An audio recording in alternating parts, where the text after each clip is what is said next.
Harka fuunee akkam jirtu daawwattoota keenyaa odeeffannoowwan har'aaf qabanne kunootiin waldhibdee garee abbootii lamaan gidduutti mudateen wal qabatee biiroon kantiibaa magaalaa Maqalee saamsamee sirri aadaa hawaasa Somaalee hambaa kiliyaa addunyaa ta'uudhaan galmaa'eera. Alma wal fakkaatuun nyaanni aadaa Ivory Coast hambaa kiliyaa addunyaa ta'uudhaan galmaa'uunsaa himame. Raashiyaan lammiileen ishee atattamaan Sooriyaa keessaa akka ba'an akeekkachiifte. Karaa biraatiin ammoo Joordaan daangaa ishee Sooriyaatti galchuu cufuu ishee ibsiteetti. Poolisiin garee wanbadee keessa jirti jechuudhaan monoksee tokko to'annoo jala oolche. Xumura irrattis bulchiinsa Hindiitti foolloon nyaachuun dhorkamuun odeeffannoo keenya har'aaf isinii qindeessineedha nu hordofaa. Sirri aadaa Aayisee jedhamu kan hawaasni Somaalee biyyoota Itoophiyaa, Somaaliyaa fi Jibuutii keessa jiraatan ittiin tajaajilaman hambaa kiliyaa addunyaa ta'uudhaan galmaa'uun ibsame.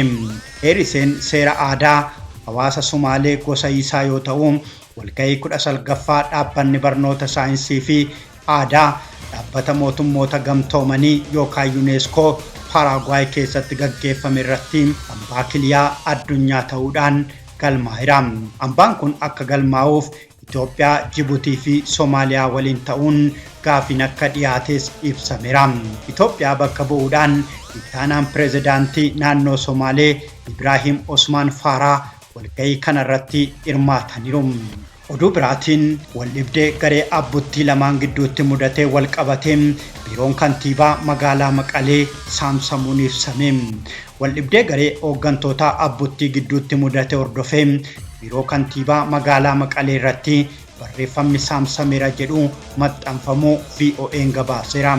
Gareen abbootii Dabratsiyoon Gabra Mikaa'eliin durfamu fulbaana 28 bara 2017 akka lakkoofsa Itoophiyaatti Dr. Raadii Barihee kantiibaa magaalaa Maqalee godhee yeroo muudu bulchiinsi yeroo immoo sadaasa 23 bara 2017 akka lakkoofsa Itoophiyaatti obbo Birhaanee Gabrayesuus muudeera.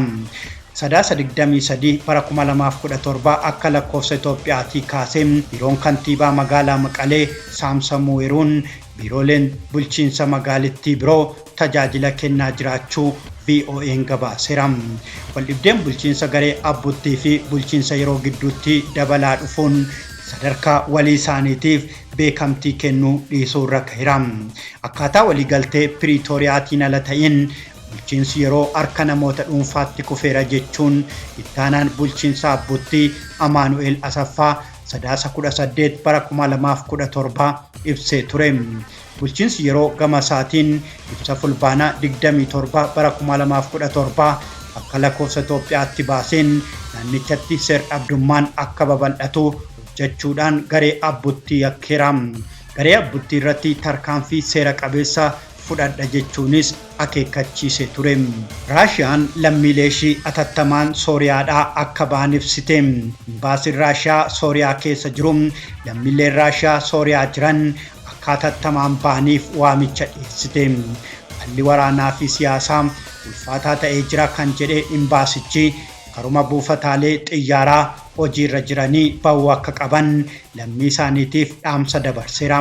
Moskoon deeggartuu cimtuu pirezidaantii Bashir al-Assad yoo taatu amma garuu deeggarsa hidhattootaa irratti olaantummaa isaaf kennuun dhiyeessaa fi hin jirtu.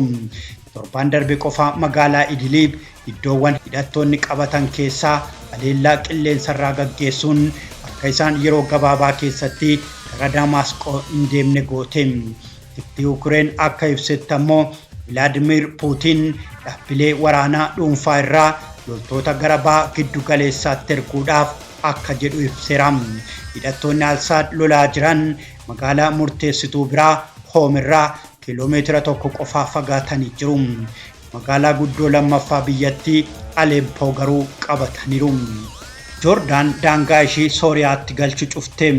Hidhattoonni Sooriyaa keessaa magaalota murteessoo qabachuu hordofee Joordaan daangaa Sooriyaa waliin qooddattu cufteetti. Ministeerri dhimma biyya keessaa Sooriyaa daangaan akka cufamuuf murtoon darbuu mirkaneesseera. Ministeerri dhimma biyya keessaa Sooriyaa Maazee Al-Faarayaa daangaa naannoo Jabeer gara magaalaa Sooriyaa keessaa Naasiib jedhamutti ceesisuu sodaa hidhattoota gara kibbaa irraa kan ka'e cufamuu ibsan. Magaalaan Naaseeb daangaa biyyoota lameenii irratti kan argamtu taate karaa imaltootaa fi magaalaa daldalaa ishee guddoodha. Nyaanni Côte d'Ivoire hambaa kiliyaa nyaataa UNESCO ta'uudhaan galmaa'e. Nyaanni jaalatamaan Côte d'Ivoire acheekee jedhamu handaaquu kaazaavarraa tolfamu abbaa nyaata aadaa kiliyaa ta'uudhaan UNESCO jalatti galmaa'e. Acheekeen akka qinceetti kan nyaatamu yoo ta'u hundee kaazaavarraa tolfama. Nyaanni kun akkaan jaalatamaa waan ta'eef ciree laaqanaa fi irbaata irrattis nyaatamuudha. Caalaan acheekee qurxummii waadamaa wajjin nyaatama. Jalqaba qarqara galaanaa Côte d'Ivoiretti nyaatamaa kan ture yoo ta'u amma garuu lixa Afrikaa hundatti nyaata beekamu ta'eera. Côte d'Ivoiretti bakka bu'aa UNESCO Ramatalee Bakayookoon yaa'ii UNESCO 19ffaa Paaraaguwaay irratti gaggeeffameen acheekeen akkaan jireenya hawaasaatti kan hidhatedha jedhu. Bulchiinsi Hindii foon loonii nyaachuun dhorkame. Kaababaa Hindii bulchiinsa Asaam keessatti foon loonii mana nyaataa dabalatee uummata fuulduratti nyaachuutu dhorkame.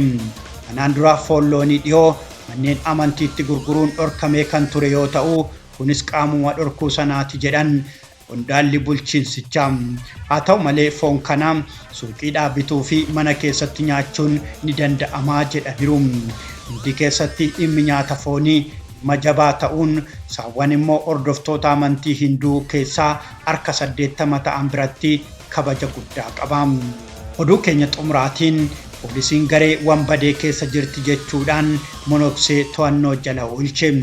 Qorannoo poolisiin Xaaliyaanii Wanbadoo irratti taasiseen namoota 24 kaaba biyyattii qabaman keessaa tokko monokseedha jedhe. Monokseen kun Siistar Aanaa Dooneelii akka jedhamtu miidiyaaleen Xaaliyaanii gabaasaa jiru. Ishiinis garee Wanbadee kan Hindaraayitaa jedhamuu fi miseensota mana hidhaa jiran gidduu akka deddeebi'aa turte himani. Kana malees poolisoonni namoota siyaasaa lamaaf yeroo miiliyoona 1.8 kennan magaalaawwan garaagaraa irraa qabamaniiru. Poolisiin waggaa 4 qorachuu booda garee Wanbadee Hindaraayitaa jedhamu Awurooppaa keessatti garee yakka guddaa fi balaafamaa ta'e keessatti miseensa ta'an to'achuu kan jalqabe.